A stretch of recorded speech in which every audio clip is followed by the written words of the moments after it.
নমস্কার, welcome to the Phoenix news. মুখ্যমন্ত্রী মমতা বন্দ্যোপাধ্যায় সাংবিধানিক সংকট হয়ে উঠছেন বা সাংবিধানিক সংকটের কারণ হয়ে উঠছেন বলা ভালো। তার কারণ তিনি যে ঘটনাগুলো পরপর ঘটিয়ে চলেছেন, অবশ্যই নিজের ক্ষমতা ধরে রাখার জন্য, রাজনৈতিক ক্ষমতা ধরে রাখার জন্য বা নিজের দলের যে প্রভুত্ব চলছে এই রাজ্যের ওপর, সেই প্রভুত্বকে কায়েম রাখার জন্য তিনি যে ঘটনাগুলো ঘটিয়ে যাচ্ছেন, যে চালগুলো চালছেন, তিনি হয়তো মনে করছেন এই চালগুলো তিনি ঠিক চালছেন, কিন্তু আসলে তা নয়। তিনি যেটা চালছেন সেটা উল্টো বুমেরাং হয়ে যাচ্ছে, ভুল হয়ে যাচ্ছে, এবং তার ফলেই যেটা হচ্ছে যে তিনি একটা সাংবিধানিক সংকট হয়ে উঠছেন, কারণ হয়ে উঠছেন। তার তার কারণ তিনি প্রথম থেকে একেবারে যখন থেকে এই এসআইআর প্রক্রিয়া আহ, পশ্চিমবঙ্গে লাগু করা হবে, এসআইআর প্রক্রিয়া পশ্চিমবঙ্গে শুরু হবে, এই ঘোষণা করেছিল ইলেকশন কমিশন, তখন থেকে তিনি বলে আসছেন যে না, এসআইআর হতে দেব না, নিজের মানে প্রাণ দিয়ে হলেও এসআইআর আমি রোধ করব, কোনো বৈধ ভোটারের নাম বাদ যাবে না। আচ্ছা, একটা কথা হচ্ছে এখানে আমার প্রশ্ন, যে মুখ্যমন্ত্রী কেন ভাবছেন কোনো বৈধ ভোটারের নাম বাদ যাবে? বৈধ ভোটারের নাম তো বাদ যাওয়ার কথাই নয়। এসআইআর প্রক্রিয়াটাই তো বৈধ ভোটারকে রেখে অবৈধ ভোটারদের বাদ দেওয়া। যে সমস্ত মানুষরা অনুপ্রবেশ করে এসেছেন, যারা ছলে বলে কৌশলে এ দেশের নাগরিক হিসেবে নিজের জায়গা তো দখল করার চেষ্টা করছেন, দেশের যারা সত্যিকারের নাগরিক তাদের বঞ্চিত করে, তাদের মুখের গ্রাস থেকে তাদেরকে বঞ্চিত করে, তাদের যে সমস্ত পরিষেবা পাবার সেই পরিষেবার থেকে তাদেরকে সরিয়ে, তাদেরকে বঞ্চিত করে জোর করে অন্য দেশের নাগরিক তারা এদেশে এসে এদেশের নাগরিকের অধিকার নেওয়ার চেষ্টা করছে এবং একটি বিশেষ রাজনৈতিক দলকে ভোট পাইয়ে দেওয়ার চেষ্টা করছে, নিজেদের জায়গা দখল করার, জমি দখল করার চেষ্টা করছে, বা যারা মৃত, যাদের কোনো এক্সিস্টেন্সই নেই, এ ধরনের ভোটারদেরকে বাদ দেওয়া, এবং যাদের এক্সিস্টেন্স আছে, যারা এদেশের বৈধ নাগরিক, যারা এক জায়গাতেই ভোট দেন, একের জায়গায় 3 জায়গায় ভোট দেন না, এমন বিষয়গুলোকে আলাদা করা, ঝাড়াই বাছাই করা, এটাই তো এসআইআর এর কাজ। এবং এই কাজটা সারা ভারতের একাধিক রাজ্যে চলছে, 12টা রাজ্যে এসআইআর হয়েছে, কোনো জায়গায় কোনো সমস্যা হয়নি, কিন্তু একমাত্র পশ্চিমবঙ্গতেই এই সমস্যা। ওই যে কথায় আছে না, যে পড়লো কথা হাটের মাঝে, যার কথা তার গায়ে বাজে, ব্যাপারটা সেরকম হয়ে যাচ্ছে। এসআইআর কথা করা হবে, কথাটা বলা হলো, সমস্ত রাজ্য হাসি মুখে ব্যাপারটা মেনে নিল যে না, এটা হওয়া প্রয়োজন, কিন্তু যেই না মাত্র এটা পশ্চিমবঙ্গের ক্ষেত্রে লাগু হলো, সঙ্গে সঙ্গে মুখ্যমন্ত্রী মমতা বন্দ্যোপাধ্যায়ের গায়ে লেগে গেল, তিনি একেবারে মাঠে নেমে পড়লেন কোমর বেঁধে যে এসআইআর হতে দেব না। কেন মুখ্যমন্ত্রী মমতা বন্দ্যোপাধ্যায় এসআইআর হতে দিতে এত সমস্যা? তার কারণ কি এরকমই? অবশ্যই এরকমই প্রশ্নটা আমি কেন করছি, এটাই তো কারণ যে মুখ্যমন্ত্রী মমতা বন্দ্যোপাধ্যায়ের দল সত্যি কথা বলতে কোনো বৈধ ভোটারের ভোট পেয়ে এই জায়গায় টিকে থাকতে পারবে না। তার কারণ তার দল একের পর এক এমন এমন কাণ্ড ঘটিয়েছে, তার দলের সব শীর্ষ নেতারা এমন এমন সমস্ত ঘটনা ঘটিয়েছেন এবং শ্রীঘরবাস তাদের হয়েছে, যে কোনো ভদ্রলোক, কোনো সাধারণ বাঙালি যাদের মধ্যে শিক্ষা দীক্ষা সম্মান ইত্যাদি রয়েছে, তারা ভুলেও এই দলটির প্রতি আস্থা দেখাবে না। আস্থা দেখিয়েছিল, গোটা বাংলা আস্থা দেখিয়েছিল 2011 সালে, কিন্তু তাতে কোনো লাভ হয়নি। পরবর্তীকালে মানুষ বুঝতে পেরেছে যে টালির চালার মেয়েকে মসনদে বসিয়ে কি ভয়ঙ্কর ভুলটাই তারা করেছেন, এবং তার যে ভুলের যে মাসুল, সেটা 15 বছর ধরে চুকোচ্ছেন। একের পর এক ঘটনা ঘটে যাচ্ছে, যেদিকে তাকান সেদিকেই কাটমানি, সেদিকেই দুর্নীতি, সেদিকেই কোনো না কোনো দুর্ঘটনা, এবং তাতে আলটিমেটলি কোপটা পড়ছে সাধারণ মানুষের ওপর, সাধারণ বাঙালির ওপর। এই যে বাঙালি অস্মিতার কথা বলেন মুখ্যমন্ত্রী মমতা বন্দ্যোপাধ্যায়, কিসের অস্মিতা? আজকে বাঙালির অবস্থা ধুলোর নিচে নেমে গেছে। একটা সময় বিহার থেকে বলতো যে বিহার থেকে মাধ্যমিকের পাশের সার্টিফিকেট নিয়ে আসবে, অর্থাৎ বিহারের পড়াশোনার হালই এমন ছিল। আজকে বাংলাতে সেই অবস্থা।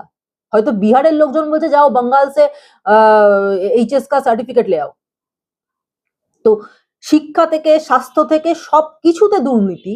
তো সেখানে দাঁড়িয়ে মুখ্যমন্ত্রী বাঙালি অস্মিতার কথা বলে গলায় কালো চাদর জড়িয়ে এসআইআর মামলা লড়তে গেলেন সুপ্রিম কোর্টে।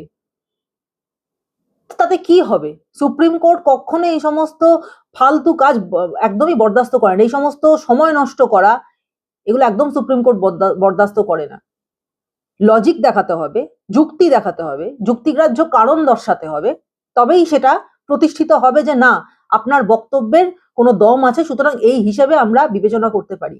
কিন্তু মুখ্যমন্ত্রী মমতা বন্দ্যোপাধ্যায় যে দাবিগুলো সুপ্রিম কোর্টে গিয়ে করে আসলেন, সওয়াল করতে গিয়ে যে সমস্ত দাবিগুলো করে আসলেন, তার একটাও সুপ্রিম কোর্ট ঠিকমতো মানলই না। সুপ্রিম কোর্ট উল্টে রায় এমন দিল যেটাতে আরো বাঙালির মাথা নিচু হয়ে গেল। বাঙালি অস্মিতার কথা মুখ্যমন্ত্রী বলে বেড়ান, তো সেই বাঙালি অস্মিতাকে যদি তিনি মাথায় রাখতেন তাহলে তিনি এই মানে নাটকটা করতেন না সুপ্রিম কোর্টে গিয়ে, তাতে বাঙালির অস্মিতা আরো ধুলোয় মিশে গেল।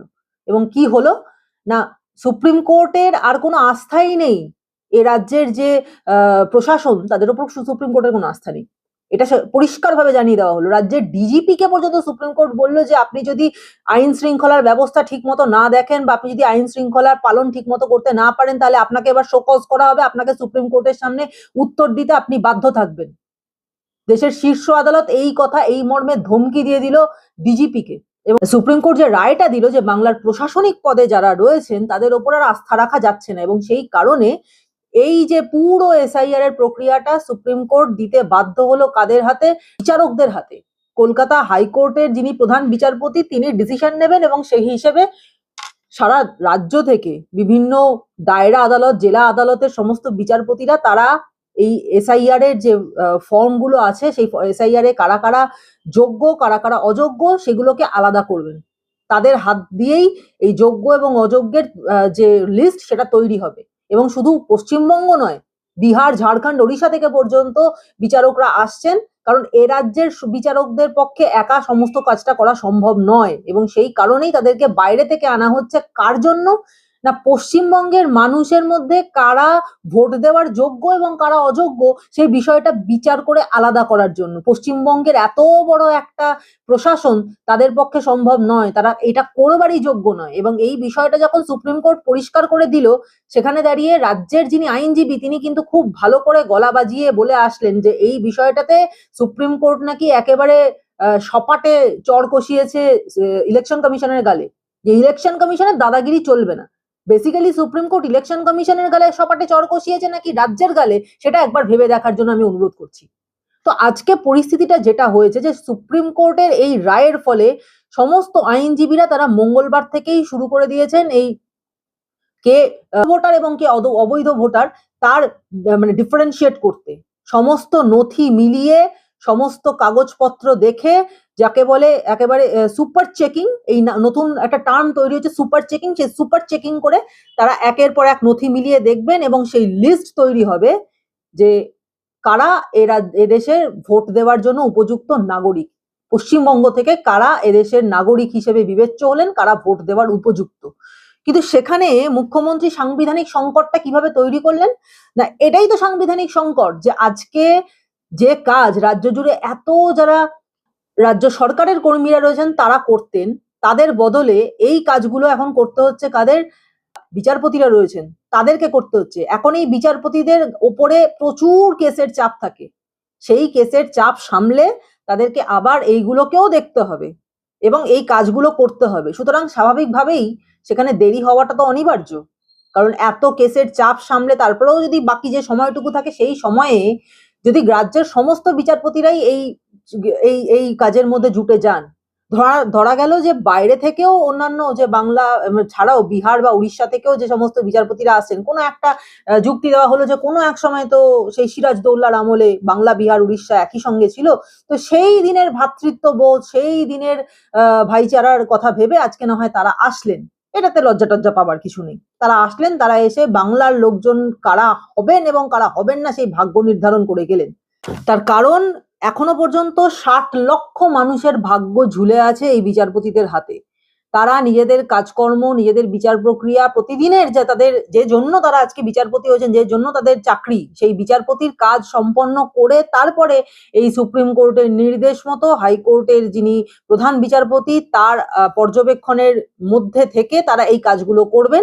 এবং 60 লক্ষ মানুষ, একজন দুজন নয়, এক দুই নয়, 60 লক্ষ মানুষ, এবং 60 লক্ষ মানুষের যে নথিপত্র, একটা দুটো নথি নয়, 11টা নথি, সে 11টা নথিকে ভালো করে দেখা, চেক করা এবং তারপরে তাকে রেজিস্টার করা, এই সমস্ত কাজটা সঠিকভাবে পুঙ্খানুপুঙ্খভাবে করতে গেলে 1 মাস থেকে 1.5 মাস সময় লাগবে। আমি খুব কম করে বললাম, তার বেশি বই কম নয়। অথচ বলা হচ্ছে আজ মার্চ মাসের শুরুতেই নাকি ভোটের তারিখ ঘোষণা হয়ে যাওয়ার কথা। তো সুতরাং কবে হবে ভোটের তারিখই বা ঘোষণা কবে হবে এবং ভোটই বা কবে হবে যদি না এই কারা ভোট দেওয়ার উপযুক্ত, কাদের নাম ভোটার তালিকায় উঠবে সেটাই ঠিক না হয়, তাহলে ভোট দেওয়া হবে কবে? 28শে ফেব্রুয়ারি তো ভোটের যে মানে ফাইনাল লিস্ট, এসআইআর এর যে ফাইনাল লিস্ট সেটা বের করার কথা, কিন্তু তারপরেও মানুষ ঠিক বিশ্বাস করতে পারছে না, কারণ 60 লক্ষ মানুষের নাম তো এখনো ঝুলে রয়েছে। 28 তারিখে যা বেরোবে তারপরে যে আবার নতুন করে কোনো লিস্ট বেরোবে না তা কে বলতে পারে। অর্থাৎ পুরো প্রক্রিয়া সম্পন্ন হতে এখনো অনেক সময় লাগবে। তো সুতরাং ভোটের ঘোষণা হবে কি, যারা ভোট দেওয়ার উপযুক্ত হবেন বা ভোটার যারা, তারাই এখনো ঠিক হয়ে উঠতে পারলেন না যে কারা ভোটার হবেন, তাহলে সেখানে ভোটটা হয় কেমন করে? এটা তো একটা সবথেকে বড় সাংবিধানিক সংকট, যেটা মুখ্যমন্ত্রী নিজের জেদের বশে এবং নিজের রাজনীতির জন্য, নিজের ক্ষমতা কায়েম করে রাখার জন্য তৈরি করেছেন এবং পশ্চিমবঙ্গকে আরো ধীরে ধীরে বিপদের দিকে ঠেলে দিচ্ছেন। কারণ ভোটটা পিছিয়ে যাচ্ছে যে, তার সঙ্গে নতুন বিপদ যেটা তৈরি হয়েছে সেটা হচ্ছে, আমরা সকলেই জানি, এর আগের এপিসোডেই আমি বলেছিলাম যে মঙ্গলবার সারা পশ্চিমবঙ্গ জুড়ে, কলকাতা সহ পশ্চিমবঙ্গের একাধিক নগর আদালত, যে দায়রা আদালত, জেলা আদালতে ভোটার দিনই হঠাৎ বোমাতঙ্গ ছড়িয়ে গেল। এক জায়গায় নয়, একাধিক জায়গায় উড়ো মেল, উড়ো ফোন, উড়ো চিঠি ইত্যাদি আসলো এবং তাতে মানুষ বিভ্রান্ত হয়ে আতঙ্কে ছুটোছুটি করা শুরু করলো। সারা পশ্চিমবঙ্গে যে সমস্ত কোর্টগুলোতে এই রকম সমস্ত উড়ো খবর এসছিল, উড়ো চিঠি মেল এসছিল, সেই সব জায়গাতে স্বাভাবিকভাবেই কাজকর্মের ব্যাঘাত ঘটলো। সেখানে বম্ব স্কোয়াড এলো, সেখানে স্নিফার ডগ এলো, তারা চিরুনি তল্লাশি করলো ঘন্টার পর ঘন্টা, তাতে কাজকর্ম বন্ধ রইলো, স্থগিত রইলো কোর্টের কাজ। তো এই স্থগিত যে থাকা, এতে তো এতে সাধারণ মানুষের সঙ্গে সঙ্গে যারা মক্কেল, যারা উকিল, যারা বিচারপতি, প্রত্যেকেরই তো প্রাণের দাম আছে, প্রাণের মায়া আছে। তারা তো আর এই আতঙ্ক নিয়ে বসে কাজ করতে পারবেন না। এবং আতঙ্কিত যে তারা, সেটা তো প্রথম থেকেই বলেছেন যে জুডিশিয়াল অফিসাররা, তারা কিন্তু সোমবার দিনই যে মিটিং হয়েছিল ইলেকশন কমিশন এবং হাইকোর্টের, সেই মিটিং এ কিন্তু তারা এটা স্পষ্টভাবে বলে দিয়েছেন যে মালদা, মুর্শিদাবাদ এই সমস্ত জায়গাতে তারা কি করে কাজ করবেন, সেটা তো খুব সেন্সিটিভ এরিয়া। খুব সত্যি কথা। এবং তাতে ইলেকশন কমিশন তাদেরকে এইটুকু আশ্বাস দিয়েছে যে না, তাদের সঙ্গে না হয় আধা সামরিক বাহিনী দেওয়া হবে তাদের সুরক্ষার জন্য। কিন্তু যদি প্রত্যেক মুহূর্তে প্রত্যেকটা কোর্টের মধ্যে বোমাতঙ্ক থাকে, তাহলে আধা সামরিক বাহিনী বা কি, আর এরাই বা কি? সবাই একসাথে উড়ে যাবে যদি সত্যি সত্যি বোমা থাকতো। তো সেই কারণে পুরো চিরুনি তল্লাশি করা হলো, স্নিফার ডগ আসলো, বম্ব স্কোয়াড আসলো, চারটি হয়রানি হলো এবং পুরোপুরি তন্ন তন্ন করে খোঁজার পরে কিছুই পাওয়া গেল না। তো এতে যেটা হলো, একটা হোক্স কল যদি একটা জায়গাতেও আসতে পারতো, কিন্তু একসঙ্গে এত জায়গাতে, তো এই যে ঘটনাটি ঘটলো তাতে সময় নষ্ট হলো খানিকটা এবং মানুষের মধ্যে আতঙ্ক ছড়িয়ে পড়লো। শুধু সাধারণ মানুষ নয়, সাধারণ মানুষের মধ্যে আতঙ্ক বটেই, তাদের মধ্যে এটা আতঙ্ক যে যাদের হাতে আজকে এসআইআর এর প্রক্রিয়া চলবে, তাদেরকেই যদি উড়িয়ে দেওয়ার ভয় দেখানো হয়, তাহলে আমরা কি করব, আমরা কোথায় যাব? তো সেই আতঙ্কের ফলে সেই সমস্ত যারা এই এসআইআর এর কাজ সম্পন্ন করবেন, তারা যদি পিছিয়ে পড়েন, তারা যদি কাজ শুরু করেন দেরিতে, তাহলে তো এসআইআর তাহলে এই এসআইআর এ যে কে সঠিক ভোটার এবং কে নন, এই বিষয়টা ডিফারেন্সিয়েট করার কাজটাই আরো পিছিয়ে যাবে। যত পিছিয়ে যাবে ভোটও তত পিছিয়ে যাবে, এটা তো স্বাভাবিক বিষয়। তো তৃণমূলের মব কালচার তো এর আগেই আমরা দেখেছি, এবং এর আগেও আমরা সি মুরুগানকে ঘিরে যে মব কালচার, যেরকম তুমুল ঘিরে ধরে তাকে ভয় দেখানো, তার প্রতি হিংস্রতা দেখানো, এসব আমরা দেখেছি। বিএলও, বিএলএ, ইআরও, তাদেরকে ঘিরে ধরে শাসানি, তরপানি, তারপরে হচ্ছে সে কি তাণ্ডব চলছে বিএলও অফিসে, ভাঙচুর, এসব তো আমরা দেখেইছি। তো এতে এই যে ঘটনাগুলো পরপর ঘটছে, এগুলো কোনো বিচ্ছিন্ন ঘটনা নয়। এর থেকে পরিষ্কারভাবে প্রমাণিত যে তৃণমূলের ডুবতে থাকা নৌকো, সেটা বাঁচানোর জন্য একদল তৃণমূলই তারা মরিয়া হয়ে উঠেছে এবং তার জন্য তারা যা হোক, যা করার সবকিছু তারা করতে পারেন। এবং সারা দেশের কাছে এ রাজ্যের ল অ্যান্ড অর্ডার সম্বন্ধে যে জঘন্য একটা বার্তা পৌঁছেছে, সেটা আরো প্রকট হয়ে আরো বিশ্রীভাবে পৌঁছলো যে এ রাজ্যের ল অ্যান্ড অর্ডার কতটা তলানিতে গিয়ে ঠেকেছে, যে তাদের হাতে আজকে এসআইআর এর কাজ, আজকে গোটা দেশের নজর পশ্চিমবঙ্গের উপর। এবং এই যে যারা বিচারপতিরা, তাদেরকে পর্যন্ত বোমাতঙ্কে ভুগতে হচ্ছে। এবং এইসব যে কাদের কারসাজি, কাদের কাজ, এটা বুঝতে তো খুব বেশি সময় লাগে না। সকলেই বুঝতে পারছেন যে এটা কে করছে, কেন করছে এবং কি কারণে করছে। এবং এর ফলে যেটা হচ্ছে যে এসআইআর প্রক্রিয়া সম্পন্ন হতে দেরি হয়ে যাচ্ছে, এবং এসআইআর প্রক্রিয়া সম্পন্ন হতে যত দেরি হবে, ভোটার তালিকা তৈরি হতে তত দেরি হবে। ভোটার তালিকা তৈরি না হলে ভোট ঘোষণা করাও সম্ভব হবে না, এবং ভোট ঘোষণা না করলে মডেল কোড অফ কন্ডাক্ট চালু করা যাবে না। নমিনেশন ফাইল করা যাবে না, মানে পরপর একটার পরে একটা, মানে চেইন সিস্টেমে ব্যাপারটা ডিলেড হতে থাকবে। এবং বিজেপি পরিষ্কারভাবে দাবি করেছে যে যদি যতক্ষণ না এই দাবি তার মানে পুরো এসআইআর প্রক্রিয়াটা সম্পন্ন হচ্ছে সুষ্ঠুভাবে, যতক্ষণ না পর্যন্ত মানে স্পষ্ট বা স্বচ্ছ ভোটার তালিকা আসছে, ততক্ষণ পর্যন্ত কোনো রকম ভোটে তারা যাবে না। এবং এটাকে যদি কোনো রকম ভাবে ভায়োলেট করার চেষ্টা করা হয়, তাহলে তারা যে কোনো রকম সংগ্রামে, তাতে আন্দোলন থেকে প্রতিবাদ থেকে যা করতে হয় তাতে তারা নামবেন। তারা কোনো মতেই কিন্তু আধা খেঁচড়া ভোটার তালিকা নিয়ে ভোট করার ব্যাপারটাতে মানতে পারবেন না। তো সুতরাং যেটা পরিস্থিতি, সেটা হচ্ছে একটা অচল অবস্থা। একটা অচল অবস্থার মধ্যে আমরা এসে দাঁড়িয়েছি যখন মানে, এবং আমরা তো আজকে এই যে ভোট নিয়ে বা ভোটার তালিকা নিয়ে এসআইআর নিয়ে এত কথাবার্তা বলছি, কিন্তু এর মাঝখানে আমরা কিন্তু রাজনীতির কথা ভাবতে ভাবতে আরেকটা জিনিসকে পুরোপুরি ভুলে যাচ্ছি বা আমাদের চোখ এড়িয়ে যাচ্ছে। সেনাবাহিনীর মধ্যে একটা অদ্ভুত কথা আছে, খুব যুক্তিপূর্ণ কথা, খুব যুক্তিসঙ্গত কথা। কথাটার নাম হচ্ছে কভার ফায়ার।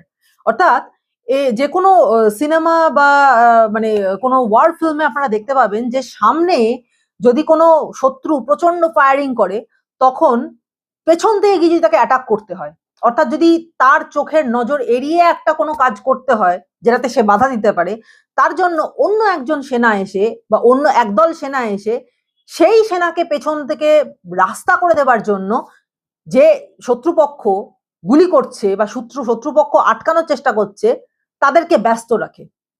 অর্থাৎ আমি যদি কভার ফায়ার দিই কাউকে, তার মানে হচ্ছে আমি আমার যে পিছনে যে অন্য কাজ করতে যাচ্ছি তাকে ব্যস্ত, মানে আমার শত্রুপক্ষকে ব্যস্ত রাখলাম এবং আমি তাকে রাস্তা করে দিলাম যে তুমি তোমার কাজটা করো।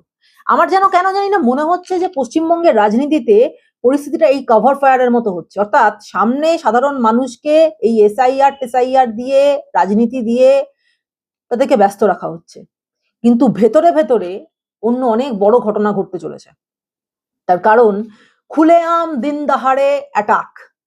এই যে হাওড়াতে যে ঘটনাটা ঘটে গেল, হাওড়াতে যে পিলখানাতে সেখানে একজন প্রমোটারকে রাস্তার মধ্যে দিনের দুপুরে গুলি করে দেওয়া হলো, এবং সেটাকে যখন কভার করতে গেল একজন সাংবাদিক, তাকে পর্যন্ত মেরে ধরে, কেন এসছেন কভার করতে, রীতিমতো তাকে হুমকি টুমকি দিয়ে তাকে এবং তার ক্যামেরা পার্সনকে মেরে ধরে মাথা মুখ ফাটিয়ে দেওয়া হলো। এবার আমরা কিছুদিন আগেই দেখেছি বেলডাঙ্গাতেও খবর কভার করতে গিয়ে একজন মহিলা সাংবাদিক তিনিও আক্রান্ত হলেন। এবং সাংবাদিকদের ওপর এই আক্রমণ কিন্তু একদিন বা একজনের ওপর না, পর পর পর পর সাংবাদিকরা আক্রান্ত হচ্ছেন, তাদের ক্যামেরা পার্সনরা আক্রান্ত হচ্ছেন, তাদেরকে ছবি তুলতে দেওয়া হচ্ছে না। কেন কেন হচ্ছে না? এবং কিছুদিন আগেই আমরা খবর পেয়েছিলাম যে জায়গাটা হচ্ছে কসবা এলাকাতে একটা অটোতে বা একটা গাড়িতে ভর্তি অস্ত্র ধরা পড়েছে, অস্ত্র চোরাচালান হচ্ছে শহরের মধ্যে থেকে দিনের বেলায়। ভাবতে পারছেন? আমাদের কলকাতা শহরে আমরা মনে করছি আমরা খুব সেফ, অথচ অস্ত্র চোরাচালান হচ্ছে, দিনের বেলায় অ্যাটাক হচ্ছে, দিনের বেলা গুলি করে একজনকে উড়িয়ে দিচ্ছে, দিনের বেলায় দিনের আলোয় সাংবাদিক সেখানে যদি কভার করতে যায় তাকে মেরে মাথা মুখ ফাটিয়ে দিচ্ছে। এই নিউ টাউন, এত সাজানো গোছানো সুন্দর নিউ টাউন, সেখান থেকে দুজন জঙ্গিকে পর্যন্ত ধরা হলো। তো কোথায় দাঁড়িয়ে যেন মনে হচ্ছে, এবং এবং সব থেকে বড় ঘটনা যেটা আমি মানে এরপরেই বলতে যাচ্ছিলাম, সেটা হচ্ছে এই মঙ্গলবারের বোমাতঙ্ক কাটতে পারলো না, তারপরেই বৃহস্পতিবার আবার নতুন করে বোমাতঙ্ক আমাদেরই রাজ্যে। এবং এবারে এই কসবা রুবি এলাকাতে, রুবির ঠিক পাশেই যে পাসপোর্ট অফিস রয়েছে, সেখানে একটি মেল আসলো যেখানে বলা হচ্ছে যে আরডিএক্স এর সাথে সায়ানাইড গ্যাস মেলানো রয়েছে।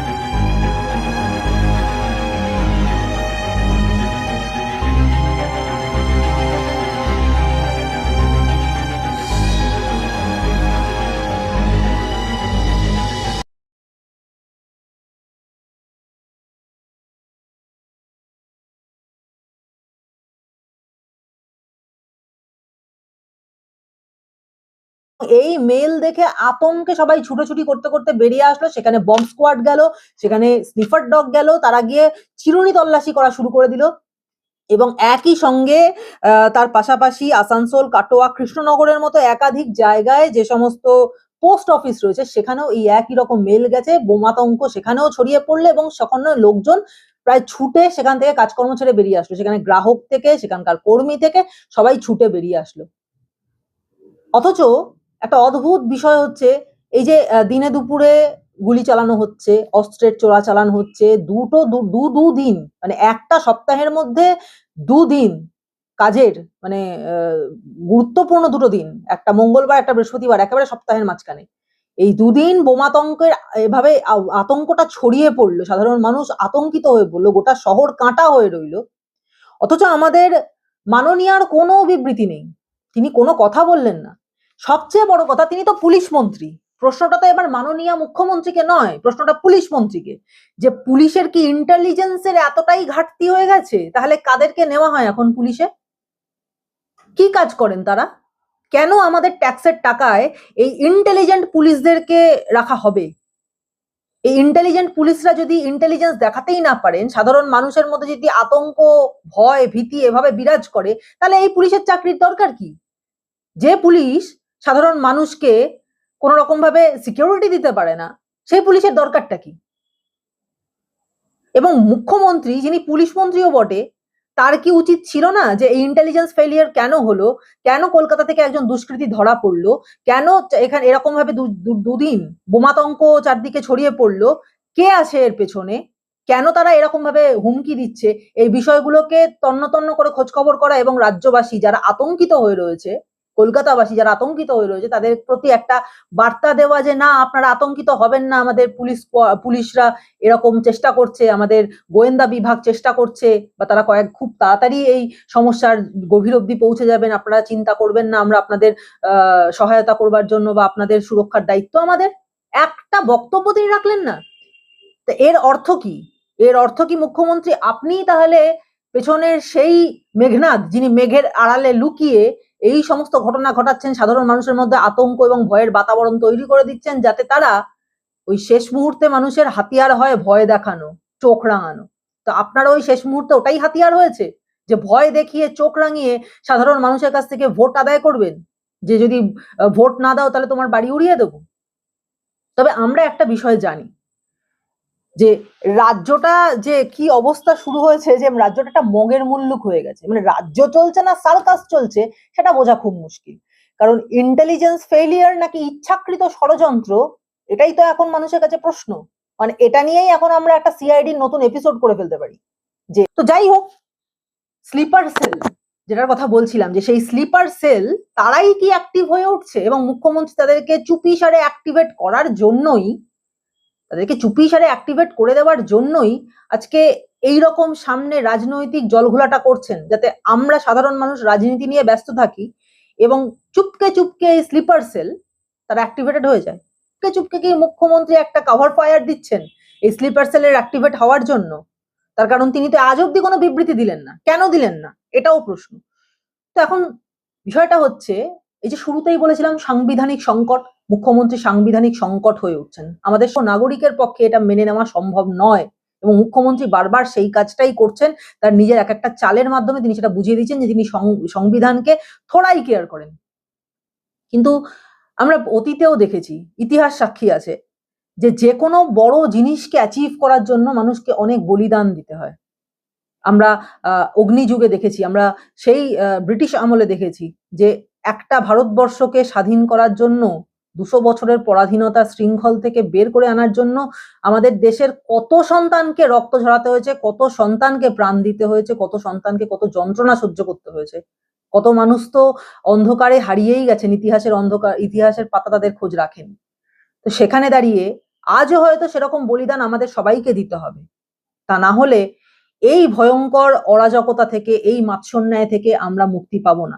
কিন্তু আমরা সবাই বলিদানের জন্য তৈরি, অন্তত আমাদের পরবর্তী প্রজন্ম যাতে একটা সুস্থ বাংলা পেতে পারে, সুস্থ রাজ্য পেতে পারে, যাতে আবার ভারত সভায় বাংলা গর্বিত হয়ে বলতে পারে যে আমরা রবীন্দ্রনাথ ঠাকুরের মাটি, আমরা বিদ্যাসাগরের মাটি, আমরা বিবেকানন্দের মাটি, আমরা নেতাজি সুভাষচন্দ্রের মাটির মানুষ, এবং বাঙালি ইন্টেলিজেন্সের জন্যই বিখ্যাত, এবং ইন্টেলিজেন্স ফেইলিয়ারটা এরকম ভাবে না হয়ে বরঞ্চ সবচেয়ে বেশি ইন্টেলিজেন্ট হিসেবে বাঙালির যে সুনাম ছিল সেটা আবার নতুন করে ঋতগৌরব পুনরুদ্ধার করতে পারে, সেই আশাতেই কিন্তু আমরা বসে থাকবো। এবং তার জন্য 26-এর ভোটটা অত্যরুরি।